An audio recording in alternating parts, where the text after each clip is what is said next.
ಸದಾ ಕಾಂಗ್ರೆಸ್ ವಿರುದ್ಧ ಬೆಂಕಿ ಉಗುಳುವಂತ ಬಿಜೆಪಿ ಸಂಸದ ಪ್ರತಾಪ್ ಸಿಂಹ ಅವರು ಆಡಿದಂತ ಅದೊಂದು ಹೇಳಿಕೆ ಅವರಿಗೆ ಸಂಕಷ್ಟ ತಂದಿಟ್ಟಿದೆ. ಸಿದ್ದರಾಮಯ್ಯ ಬಗ್ಗೆ ಅವಹೇಳನಕಾರಿಯಾಗಿ ಮಾತನಾಡಿದ್ದಾರೆ ಅಂತ ಆರೋಪಿಸಿ ಸಂಸದರ ವಿರುದ್ಧ ಎಫ್ಐಆರ್ ದಾಖಲಿಸಲಾಗಿದೆ. ಮತ್ತೊಂದು ಕಡೆ ಮುಸ್ಲಿಂ ಹೆಣ್ಣುಮಕ್ಕಳ ಬಗ್ಗೆ ವಿವಾದಾತ್ಮಕ ಹೇಳಿಕೆ ಕೊಟ್ಟಂತ ಕಲ್ಲಡ್ಕ ಪ್ರಭಾಕರ್ ಭಟ್ ಅವರಿಗೂ ಕೂಡ ಬಂಧನದ ಭೀತಿ ಎದುರಾಗಿದೆ. ಮೈಸೂರು ಎಂಪಿನೇ ಯಾವಾಗಲೂ ಟಾರ್ಗೆಟ್ ಯಾಕೆ ಮಾಡ್ತಾರೆ? ಎಲ್ಲರೂ ಟಾರ್ಗೆಟ್ ಮಾಡ್ತಾರೆ.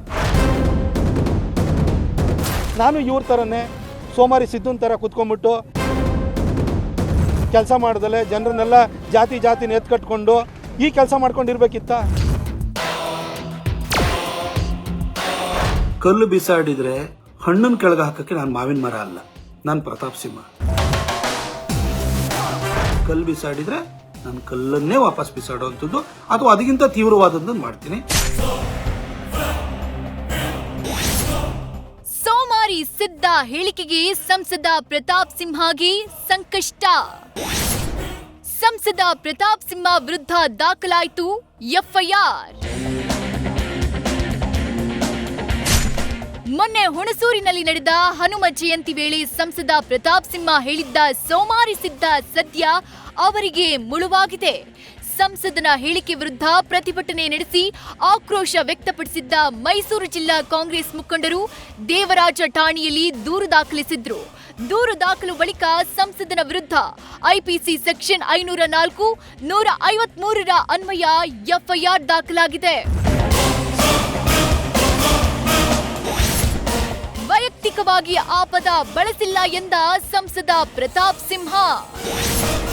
ಫೇಸ್ಬುಕ್ ಲೈವ್ನಲ್ಲಿ ಕಾಂಗ್ರೆಸ್ಸಿಗರ ಆರೋಪಕ್ಕೆ ತಿರುಗೇಟು. ಇನ್ನು ಎಫ್ಐಆರ್ ದಾಖಲಾಗ್ತಿದ್ದಂತೆ ಫೇಸ್ಬುಕ್ ಲೈವ್ ಬಂದ ಸಂಸದ ಪ್ರತಾಪ್ ಸಿಂಹ, ನಾನು ಸಿಎಂ ಸಿದ್ದರಾಮಯ್ಯ ವಿರುದ್ಧ ವೈಯಕ್ತಿಕವಾಗಿ ಆ ಪದ ಬಳಸಿಲ್ಲ ಅಂತ ಸ್ಪಷ್ಟನೆ ಕೊಟ್ಟಿದ್ದಾರೆ. ನಾಣ್ಣುಡಿಯಲ್ಲಿ ಆಡು ಮಾತಿನಲ್ಲಿ ಇರುವಂತೆ ಹೇಳಿರುವ ಮಾತನ್ನ ಕಾಂಗ್ರೆಸ್ಸಿಗರು ತಿರುಚಿದ್ದಾರೆ. ಸಿದ್ದರಾಮಯ್ಯ ಬಗ್ಗೆ ವೈಯಕ್ತಿಕವಾಗಿ ಗೌರವ ಇದೆ, ಆದ್ರೆ ಸಿದ್ದರಾಮಯ್ಯ ಜೀವನದಲ್ಲಿ ಯಾರ ಬಗ್ಗೆ ಆದ್ರೂ ಬಹುವಚನದಲ್ಲಿ ಮಾತನಾಡಿದ್ದಾರಾ ಅಂತ ತಿರುಗೇಟು ಕೊಟ್ಟಿದ್ದಾರೆ. ಈ ಸೋಮಾರಿ ಸಿದ್ಧ ಅನ್ನೋದು ಇದು ನಾಮಪದ ಅಲ್ಲ, ಯಾವುದೋ ವ್ಯಕ್ತಿ ನಿರ್ದಿಷ್ಟವಾದದ್ದು ಅಲ್ಲ. ಇದು ನಾಣ್ಣುಡಿನಲ್ಲಿ ನಾವು ಆಡು ಮಾತಿನಲ್ಲಿ ಬಹಳ ಸರಿ ಸೋಮಾರಿ ಸಿದ್ಧ ಅಂತಲೂ ಹೇಳ್ತೀವಿ. ನಾವು ಕಾಲಿಪಿಲಿ ಅಂತ ನಮ್ಮ ನಾರ್ತ್ ಕರ್ನಾಟಕದಲ್ಲಿ ಹೇಳ್ತಾರೆ, ಪಾಂಡು ಅಂತ ಹೇಳ್ತಾರೆ, ಹಾಗೆ ನಮಗೆ ಉಂಡಾಡಿ ಗುಂಡ ಅಂತ ಹೇಳ್ತಾರೆ.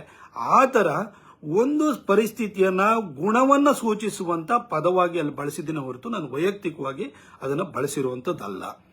ದೇವರಾಜ ಅರಸು ರೋಡ್ ಪಕ್ಕದಲ್ಲಿರುವಂತಹ ಮಾರುಕಟ್ಟೆ ವಿಚಾರಕ್ಕೆ ಬಂದಾಗ ಏನೋ ಮಹಾರಾಜೇನೋ ಅವ್ನ ಮನೆಯಿಂದ ದುಡ್ಡು ತಂದು ಕಟ್ಸಿದ್ನಾ ಅಂತ ನೀವು ಹೇಳಿದ್ರಿ. ಮಹಾರಾಜರನ್ನೇ ನೀವು ಏಕವಚನದಲ್ಲಿ ಮಾತಾಡಿಸ್ತೀರಿ. ಮಹಾರಾಜರು ಎಷ್ಟು ದೊಡ್ಡ ವ್ಯಕ್ತಿಗಳು ಅಂತ ಗೊತ್ತು. ಮೋದಿ ಅವರು ಮಿಸ್ಟರ್ ಮೋದಿ ಅಲ್ಲ, ಅವರು ಈ ದೇಶದ ಆನರಬಲ್ ಪ್ರೈಮ್ ಮಿನಿಸ್ಟರ್. ಅವರನ್ನ ಗೌರವಾನ್ವಿತವಾಗಿ ಸಂಬೋಧಿಸಬೇಕು. ಆದ್ರೆ ನೀವೇನಂತ ಕರೆದಿದ್ರಿ? ಮಿಸ್ಟರ್ ಮೋದಿ ಅಂತ ಕರೆದಿದ್ರಿ. ನೀವು ಹಿಂದೆ ದೇವೇಗೌಡರಿಗೆ ಯಾವತ್ತಾದ್ರೂ ನೀವು ಬಹುವಚನದಲ್ಲಿ ಮಾತಾಡಿಸಿದ್ದೀಯಾ? ದೇವೇಗೌಡ ಅಂತೀರಿ. ನೀವು ಸೋನಿಯಾ ಗಾಂಧಿ ಅವ್ರನ್ನ ಅವಳು ಇವಳು ಅಂತ ಮಾತಾಡಿಸ್ತಿದ್ರಿ. ನೀವು ನಿಮ್ಮ ಸಾರ್ವಜನಿಕ ಭಾಷಣಗಳನ್ನು ತೆಗೆದು ನೋಡಿ. ನೀವು ಕಲ್ಲು ಬಿಸಾಡಿದ್ರೆ ಹಣ್ಣನ್ನು ಕೆಳಗೆ ಹಾಕಕ್ಕೆ ನಾನು ಮಾವಿನ ಮರ ಅಲ್ಲ, ನಾನು ಪ್ರತಾಪ್ ಸಿಂಹ. ಕಲ್ಲು ಬಿಸಾಡಿದ್ರೆ ನಾನು ಕಲ್ಲನ್ನೇ ವಾಪಸ್ ಬಿಸಾಡುವಂಥದ್ದು ಅಥವಾ ಅದಕ್ಕಿಂತ ತೀವ್ರವಾದದ್ದು ಮಾಡ್ತೀನಿ. ಪ್ರಚೋದನಕಾರಿ ಹೇಳಿಕೆ, ಕಲ್ಲಡ್ಕ ಪ್ರಭಾಕರ್ ಭಟ್ ವಿರುದ್ಧ ಕೇಸ್. ಬಂಧನದ ಭೀತಿಯಲ್ಲಿ ಆರ್ಎಸ್ಎಸ್ ಮುಖಂಡ ಕಲ್ಲಡ್ಕ. ಮತ್ತೊಂದು ಕಡೆ ಮುಸ್ಲಿಂ ಮಹಿಳೆಯರನ್ನ ಟೀಕಿಸುವ ಭರದಲ್ಲಿ ಆರ್ಎಸ್ಎಸ್ ಮುಖಂಡ ಕಲ್ಲಡ್ಕ ಪ್ರಭಾಕರ್ ಭಟ್ ಸಂಕಷ್ಟಕ್ಕೆ ಸಿಲುಕಿದ್ದಾರೆ. ಒಟ್ನಲ್ಲಿ ಸಾಮಾಜಿಕ ಜೀವನದಲ್ಲಿ ಟೀಕೆಗಳು ಸಹಜ, ಅದು ವೈಯಕ್ತಿಕ ಮಟ್ಟಕ್ಕೆ ಹೋಗಬಾರ್ದು. ಒಂದ್ ಕಡೆ ಸಂಸದ ಪ್ರತಾಪ್ ಸಿಂಹ, ಮತ್ತೊಂದ್ ಕಡೆ ಕಲ್ಲಡ್ಕ ಪ್ರಭಾಕರ್ ಭಟ್ ವಿರುದ್ಧ ಎಫ್ಐಆರ್ ದಾಖಲಾಗಿದ್ದು ಮುಂದಿನ ಬೆಳವಣಿಗೆಗಳನ್ನ ಕಾದು ನೋಡಬೇಕಿದೆ.